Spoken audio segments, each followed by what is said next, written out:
All right, 1 Samuel 8 and verse 15, and he will take the tenth of your seed and your vineyards and give them to his officers and to his servants. Dropping down to verse 17, he will take the tenth of your sheep and ye shall be his servants. You shall be his servants. Now, okay, I think that was 20% there. Now, today the government takes in taxes about 35, the average is about 35% of your income goes to the taxes or to the government.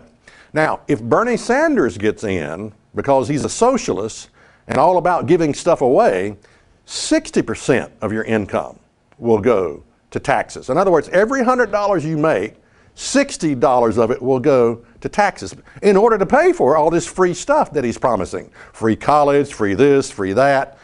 I mean, the government doesn't have any money. The government cannot give you anything that it does not take from someone else. The government does not have a money tree. So, this is what, now do you want 60% of your income going to taxes?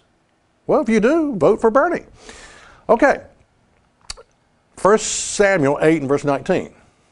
Nevertheless, the people refused to obey the voice of Samuel, and they said, Nay, but we will have a king over us. Oh dear, we've just, they just got tired of the discipline it takes to govern themselves, and that's why they wanted a king over them. Notice verse 20, that we also might be like all the other nations, and that our king may judge us and go out before us and fight our battles. Now that's an interesting statement there.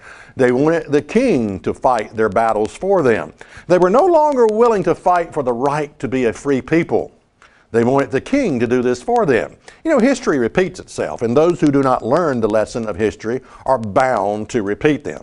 So we're dealing with the question, who would Jesus vote for? I mentioned that Jesus is all about government. Jesus is a king that is going to rule with a rod of iron. But the question we must ask is, what government, what kingdom is Jesus all about? Is he about man's government? Would Jesus get behind any of the presidential candidates that are out there? Would Jesus hold up a Donald Trump sign or a Hillary sign or put Hillary signs in his yard or whatever? Well, of course not. Of course not. Jesus is about his own government. The votes have already come in. Christ Jesus will be the next president at his return of the whole world.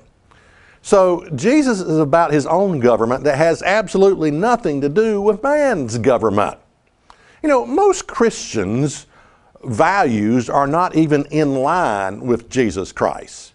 You would be amazed at the people sitting beside you in church who are pro-choice, who believe in abortion. You would be amazed at the people in your church sitting beside you who think gay marriage is not that bad of a thing. They're sort of for it.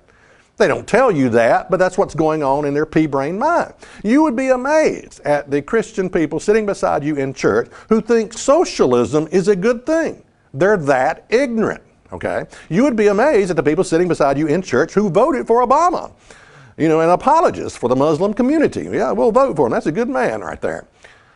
You would be amazed. My point is, it's man's government, and God's not in it, is what I'm saying.